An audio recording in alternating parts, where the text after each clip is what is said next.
विद्यार्थी मित्रांनो, तर आपण बघूया की ITIचा ॲडमिशनचा फॉर्म कसा भरायचा आहे, तो स्टेप बाय स्टेप.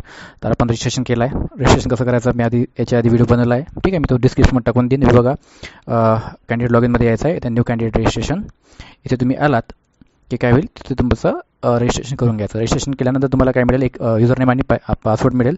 तो काय करायचा, इथं टाकायचा. बघा, रजिस्टर्ड कॅन्डिडेट लॉगिनवर क्लिक करा. हे बघा, candidate login, registered candidate login. इथे तुम्हाला काय करायचं आहे, तुमचा युजरनेम आणि पासवर्ड टाकायचा आहे. ठीक आहे, एक युजरनेम आणि जो तुम्ही पासवर्ड टाकला असेल तो, आणि त्याच्यानंतर ही जी टेक्स्ट आहे ती याच्याशी टाकायची आहे, जी किती दिलं आहे तिथे. ठीक आहे, आणि लॉग इन करायचं आहे. याच्यानंतर तुमचा फॉर्म भरणे चालू होऊन जाईल. ठीक आहे, इथं बघा प्रोसेससुद्धा दिलेली आहे, कशी प्रोसेस आहे, काय इनकम्प्लीट ॲप्लिकेशन फॉर्म असेल त्यांनी स्टेप दिला आहे स्टेटस म्हणून. ठीक आहे, काय करायचं, ॲडमिशन ॲक्टिव्हिटीजमध्ये या, ॲप्लिकेशन फॉर्मवर क्लिक करा.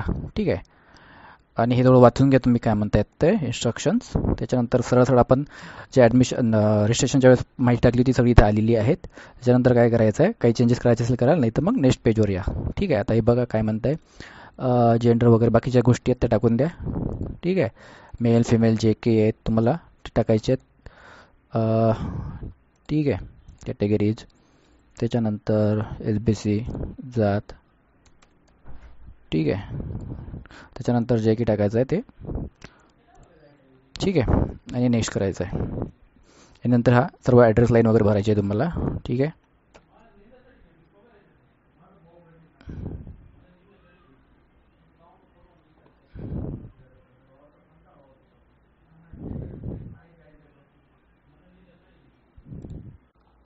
तुम्ही पत्र टाकल्यानंतर बघा स्टेप 3, ही स्टेप 3मध्ये माहिती टाकायची आहेत.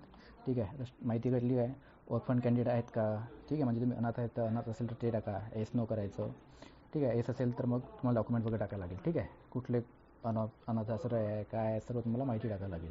आणि नो असेल तर नो करायचं. ठीक आहे, त्यानंतर ही खालची माहिती आहे, ही वरची अनाथ विद्यार्थ्यांसाठी आहे. हे बाकीचे ज्यांचे आईवडील हयात आहेत त्यांनी टाकायची, नसेल तरीसुद्धा आपण ही काय करायची, माहिती भरायची. ठीक आहे, मी माहिती भरून टाकतो. ठीक आहे, तुम्ही वडिलांची माहिती टाकली, आईवडिलांची माहिती टाकली, नंतर हे येईल ॲडिशनल डिटेल्ससाठी हे टाकायचे. तुम्ही डिफेन्स कॅटेगरीतले आहेत का, म्हणजे कुणी घरातलं लष्करमध्ये काम करते का ते टाकायचं. असेल तर ते तुम्हाला मेन्शन करावं लागेल कुठल्या प्रकारचे आहेत तर. ठीक आहे, नसेल तर नो. नंतर करायचं पर्सनल विथ डिसेबिलिटी, म्हणजे कोणी अपंग श्रेणीत असेल तर ते करायचं. असेल तर यस करा, आणि कशा डिसेबिलिटी आहे ते टाका, किती पर्सेंटेज आहे आणि कुठल्या कॅटेगरी आहे. ठीक आहे, डीफ. ठीक आहे, बघून घ्या जरा, ब्लाइंडनेस आहे, डीफ आहे. ठीक आहे, लोकोमोटर ऑटिझम मी बघून घ्या. ठीक आहे, आणि विकलांगता वर्ग टाकायचं. ठीक आहे, आणि नसेल तर नो करायचं.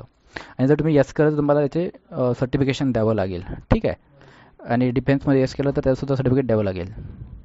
आणि त्याच्यानंतर तुमच्याजवळ इंटरमिजिएट ड्रॉइंगचं जर असेल प्रमाणपत्र, इंटरमिजिएट ड्रॉइंग परीक्षा, बघा 2 प्रकारची परीक्षा असते, एक एलिमेंटरी पहिली आणि दुसरी असते इंटरमिजिएट. ठीक आहे, तर त्याला यस करायचं, आणि जर तुम्ही यस केलं तर तुम्हाला व्हेरिफिकेशनच्या वेळेस ते दाखवावे लागेल. ठीक आहे, नो असेल तर नो करा. माझ्याकडे आहेत तर मी यस करतो. ठीक आहे, कॅटेगरी बघा, स्पोर्ट कॅटेगरी, जर तुम्ही जिल्ह्या लेवलवर खेळलेले असाल तरच यस करा. आणि स्थळ बघा, तुम्ही म्हणजे खेळाचा स्तर डिस्ट्रिक्ट, स्टेट आणि नॅशनल पाहिजे. आणि सांगून देतो, जर तुम्ही यस केलं आणि तुम्ही डिस्ट्रिक्ट टाकलं तर तुम्हाला त्या तुमच्याकडे जे सर्टिफिकेट आहे त्याच्यावर जिल्हा क्रीडा अधिकाऱ्याचं सिग्नेचर असलेलं प्रमाणपत्र लागेल. काय म्हटलं मी, जिल्हा क्रीडा अधिकाऱ्याची सिग्नेचर असलेलं सर्टिफिकेट लागेल. तुमच्या गावात, तुमच्या खेड्यात, तुमच्या तालुक्यात झालेल्या ऐथू नैऱ्या गैरा जो असतात त्यांनी जर कुठं आयोजित केलं असेल एखाद्या MLA MP, ठीक आहे, खासदार आमदारांनी, ते जमणार नाही. ठीक आहे, तर हे जरा सांभाळून, नाहीतर हे तुम्हाला एडिट करावं लागेल परत. नंतर काय म्हणतात, cadet pass from government approval and recognise Borstal school असतात. बोल्स्टर स्कूल म्हणजे बाल सुधारगृह असतं, त्याच्यामधून जर पास झाले असाल तर तिथे यस करायचं. ठीक आहे, आणि तुमचा जिल्हा वगैरे कुठून काय झाला तालुक्यात निवडायचा. आणि जर तुम्ही असाल तर तुम्हाला बोल्स्टर स्कूलचं सर्टिफिकेट लागेल, बाल सुधारगृहाचं. ठीक आहे, हे सुद्धा व्यवस्थित. मी नाही आहे तर मी नो करतो. ठीक आहे, नेक्स्ट पेजवर या. नेक्स्ट पेजवर काय म्हणतात, एंट्री क्वालिफिकेशन. आता तुमचं कुठे शाळा झाली, काय झालं हे बघा, हे स्कूल लोकेटेड, तुमचं स्कूल कुठं आहे ते टाकायला लागतं. ठीक आहे, मी हे माहिती भरतो, तुम्हाला काही दाखवत नाही. त्याच्यानंतर बघा हे काय म्हणते त्याले 10वीचे मार्क टाकायचे. ठीक आहे, मराठी हिंदी इंग्लिशमध्ये कितीपैकी होती काय होते तर. ठीक आहे, तर आता इथं बघा थोडासा गोंधळ काही करू नका घेऊ. कोणाचे 500पैकी असेल, कोणाचे 550पैकी असेल, कोणाचे 650पैकी असेल, 700पैकी असेल, जे काही असेल हे काय करतात कन्वर्ट करतात. ठीक आहे, त्या मार्काला 500मध्ये कन्वर्ट करतील. ठीक आहे, आणि तुमचे जर बेस्ट ऑफ 5 असेल तर ते टाकायचे. ठीक आहे, 6 असेल तर 6 जेवढे असेल ते बरोबर कन्सिडर करतात, त्याच्यामुळे टेन्शन घ्यायचं नाही. आणि इथे एकदा बघून घ्या, मी इंटरमिजिएट ड्रॉइंग परीक्षेचं सिलेक्ट केलं होतं तर मला 10 मार्क भेटले होते. ठीक आहे, जर तुमचं टेक्निकल असेल 10वीचं ते सुद्धा बघा, तर ते तुम्हाला 10 मार्क भेटतील. डिफेन्स कॅटेगरीचे 10 मार्क भेटतील, स्पोर्टचे इथे मार्क भेटतील, बोस्टर स्कूलचे मार्क भेटतील. अशा प्रकारचे तुम्हाला वेटेज जे आहेत ना तुमचं वाढत जाईल. ठीक आहे,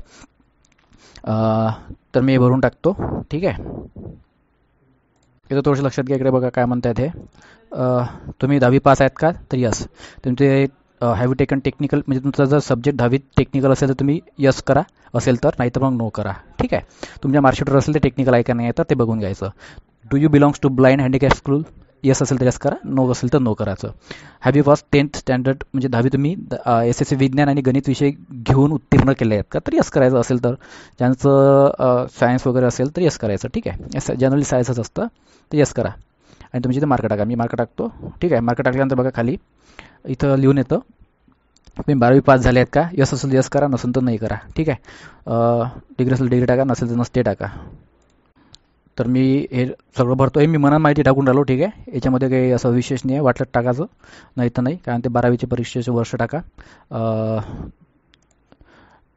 किती आता काय हे काही मला काही आठवत नाही, मी अंदाजे टाकून देतो. ठीक आहे, त्याच्यामध्ये बघू किती पर्सेंटेज होते आपले. अरे आउट ऑफ 500 ना रे भावा. ठीक आहे, 588 एवढे तर नव्हते. ठीक आहे, 350 करतो, दिले झाले. ठीक आहे, SSC पास आहेत का, हो काय म्हणते उच्चतम पात्र, काही टाका तुम्हाला वाटलं टाका, नाही तर राहू द्या. ठीक आहे, ते टाकायची गरज तर नाही आहे, वाटलं टाका, नाही तर जाऊ द्या जे असेल ते. नंतर नेक्स्ट पेजला या. आपल्याला हायर क्वालिफिकेशनचे काही घेणे नाही, आपलं सिलेक्शन जे आहे 10वीच्या बेसिसवर होईल. Have you appeared for ITI previously, म्हणजे काय, याच्या आधी तुम्ही ITI केला आहे काय, याच्या आधी जर ITI केला असेल तर यस करा, आणि पहिल्यांदाच ITI करत असेल जीवनात तर नो करा. ठीक आहे, ठीक आहे, माझं नो आहे, मी नो करतो. पुढे चला. आणि बघा हे थोडीशी अंडरटेकिंग डिक्लरेशन आहे. बघा कुठचं तुमचं होम डिस्ट्रिक्ट काय इथे आपोआप येऊन जाईल. कुठं राहता तुम्ही तो जिल्हा टाका. ठीक आहे, तालुका टाका. मी सध्या बोलता काही टाकून देतो, इथं टेन्शन नाही. काय म्हणते इन्स्टिट्यूट, संस्था, गव्हर्नमेंट इन्स्टिट्यूट काय ते टाकून द्या. आपण प्रवेश, हां इथं बघा काय म्हणतात, आपण प्रवेश अर्ज निश्चित करण्यासाठी नजीकच्या कोणत्या औद्योगिक प्रशिक्षणात म्हणजे कुठल्या ITIत तुम्ही काय करणार आहे, जाणार आहेत. ठीक आहे, म्हणजे फॉर्म व्हेरिफिकेशन करतात ते टाकून द्यायचं. तर तुम्ही तर तुमचा जिल्हा निवडा, तालुका निवडा आणि इन्स्टिट्यूट निवडा. ठीक आहे, जे काही तिथली येईल तिथं बरोबर नाव येऊन जाईल. ठीक आहे, त्याच्यानंतर काय करायचं, आय ॲक्सेप्ट करायचं आणि मेक पेमेंट करायचं. किती रुपये पडते, 100 रुपये. ठीक आहे, मेक पेमेंट करा. आणि ठीक आहे, ऑनलाईन पेमेंट करायचं तुम्हाला, UPI थ्रू करा. आणि काय करायचं आहे करा, क्रेडिट कार्ड, डेबिट कार्ड जे काही करायचं ते करायचं. ठीक आहे, आणि पेमेंट झालं का नंतर काय येईल, तुमचं एक फॉर्मची प्रिंट येईल, ते प्रिंट काढून घ्यायची. ठीक आहे, सध्या तर मी इथं काही दाखवत नाही तुम्हाला. बघूया हे बॅक येते का तर. ठीक आहे, सध्या बॅक येऊन नाही राहिलं, त्याचं टेन्शन घेऊ नका. अशा प्रकारे फॉर्म भरा, काय अडचण आलीच तर मला मेसेज करा. ठीक आहे.